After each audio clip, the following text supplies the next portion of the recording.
Bonjour à tous et bienvenue dans votre émission de santé DocPop en sur 7. Commençons. Il existe beaucoup de mythes infondés à cause desquels on a peur d'avoir des rapports sexuels pendant la grossesse.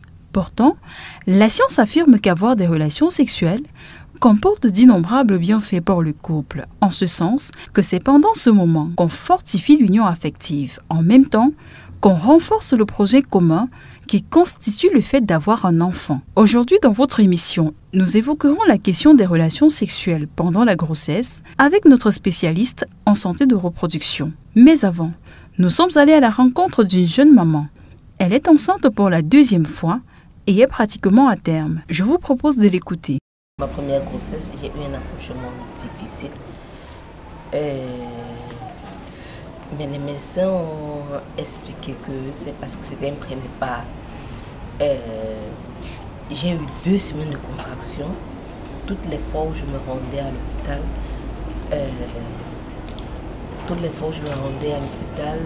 quand on me faisait le toucher, quand la sage-femme me faisait toucher, elle me disait toujours un doigt pendant 2 semaines.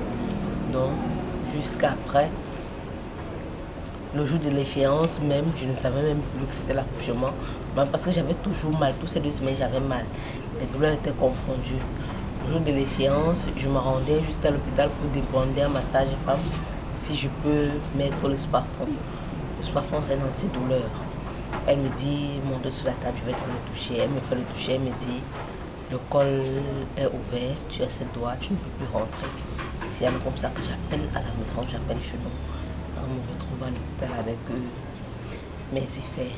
Donc, vraiment, je ne saurais dire que le rapport sexuel, je n'ai pas partagé cette espèce. Je n'ai pas eu. Même rendu à celle-ci, je n'en ai toujours pas. À 6 mois de grossesse, j'ai eu une fissure prématurée de l'accouchement. Donc, je me faisais suivre à Yaoundé. Et j'observais les écoulements sur moi. Je suis allée à l'hôpital. On m'a dit je dois aller à l'hôpital gynéco-obstétrique de Yaoundé me faire suivre. Je dois aller dans un centre hospitalier un peu plus adéquat où le plateau technique leur permette de prendre en charge un prématuré vu que c'était 6 mois de grossesse. C'est alors comme ça que je me rends à Douala. Vu qu'à Douala, je suis pour chez ma famille. Et le suivi, pendant mon suivi médical, puisque j'ai été internée, on me fait comprendre que le médecin, le gynécologue me dit, madame, vous allez tout arrêter. Laver les assiettes, non. User de l'eau, non. Vous allez rester alité jusqu'au jour de l'échéance. Vous allez rester alité. J'ai bien dit alité. J'ai pas dit assise. J'ai dit alité jusqu'au jour de l'échéance. Parce que le liquide amniotique qui s'écoule, il n'y a pas un médicament pour le liquide amniotique. Il n'y a pas un médicament pour remplacer le liquide amniotique. On ne peut pas opérer pour dire qu'on va outre ou un endroit. On ne peut rien faire. Son seul médicament, c'est le repos. C'est Dieu seul qui a la solution au placenta et au liquide amniotique. Donc vous allez rester alité jusqu'au jour de l'échéance.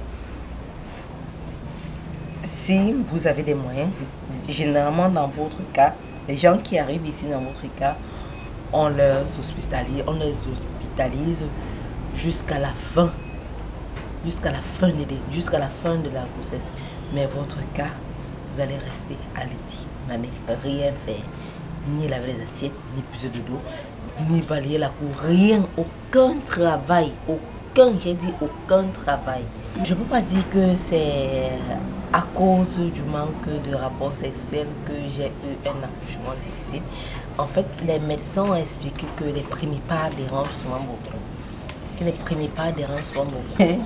Tu vas devoir choisir entre ta vie et la vie du fruit de tes entrailles. Tu dois devoir choisir. C'est pas facile, mais tu dois devoir choisir.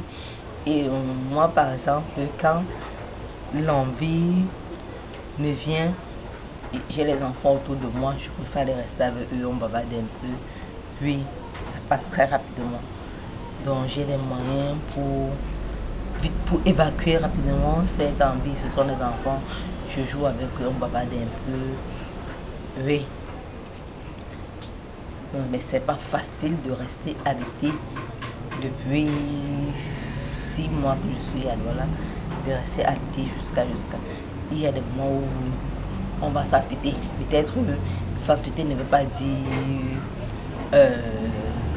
aller vers le danger, aller vers le gros danger. Je vais dire gros danger, petit danger. Les professionnels de la santé conseillent d'avoir des rapports sexuels pendant la grossesse. Cependant, il existe certains cas où faire l'amour peut être risqué.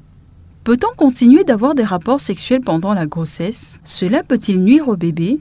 Y a-t-il risque de fausse couche? Voilà autant de questions que se posent les couples qui attendent un enfant. Le docteur Éric Clément Lélé est spécialiste en santé de reproduction. Il nous éclaire à ce sujet. Alors, tout d'abord, les rapports sexuels sont-ils autorisés pendant la grossesse? Il faut dire déjà que beaucoup de couples se demandent si les rapports sexuels sont autorisés pendant la grossesse. Mais la réponse est toute simple. En principe, oui. Généralement, en début de grossesse, certaines femmes ont peu envie de faire l'amour parce que les nausées les indisposent, vous le savez bien. Et elles se sentent également fatiguées et sans tonus, elles se sentent faibles. De plus, il n'y a pas seulement le corps de la femme enceinte qui change, mais même son environnement tout entier change. Et dans une certaine mesure, elles vont la plupart du temps éviter de se mettre dans des situations gênantes parce que l'enfant pourrait, selon elle, en pâtir. Dès que celle-ci se sent bien dans son état, sa vie sexuelle reprend son cours normal. Mais certaines femmes, à l'inverse, ressentent beaucoup plus de plaisir, ce qui est généralement très personnel et variable d'une personne à l'autre. Il faut dire que au deuxième trimestre de la grossesse, le corps s'est ainsi petit à petit habitué aux changements liés à la grossesse. Beaucoup de femmes se sentent alors particulièrement bien. Leur peau est éclatante. Vous savez que la grossesse arrange la peau de la femme, comme disent certains. Et leur poitrine se gonfle. Elles ont alors plus envie de faire l'amour.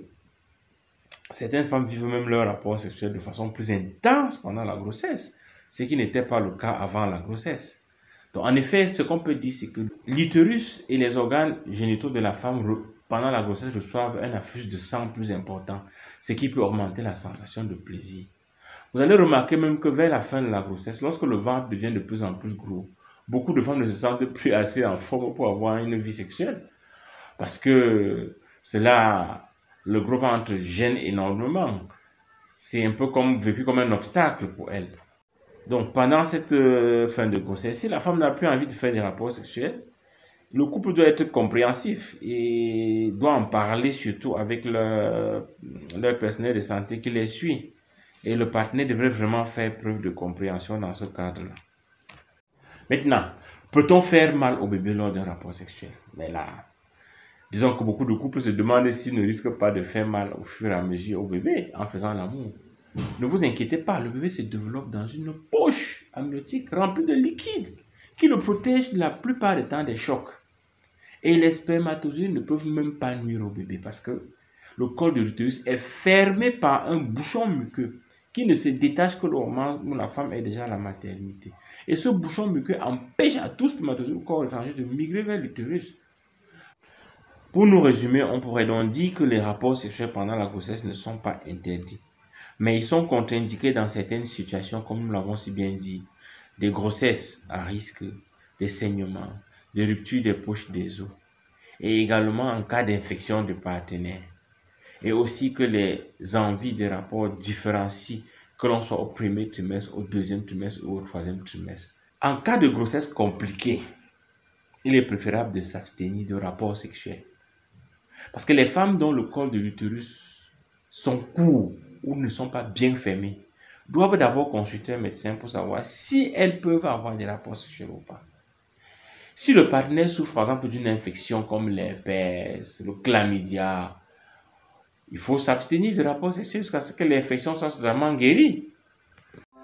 Alors, abordons maintenant la question de jusqu'à quand peut-on avoir des rapports sexuels pendant la grossesse.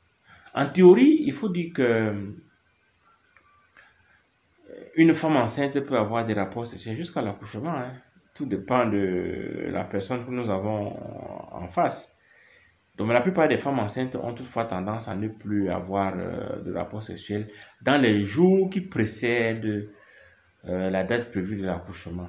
Elles préfèrent être mieux en forme pour attendre leur bébé. Mais sinon, rien ne contre-indique le rapport sexuel jusqu'à la fin. Sauf si la grossesse qu'elle porte a un problème. C'est déjà la fin de cette émission. Nous revenons très prochainement pour un nouvel épisode. À très bientôt. J'espère que vous avez aimé.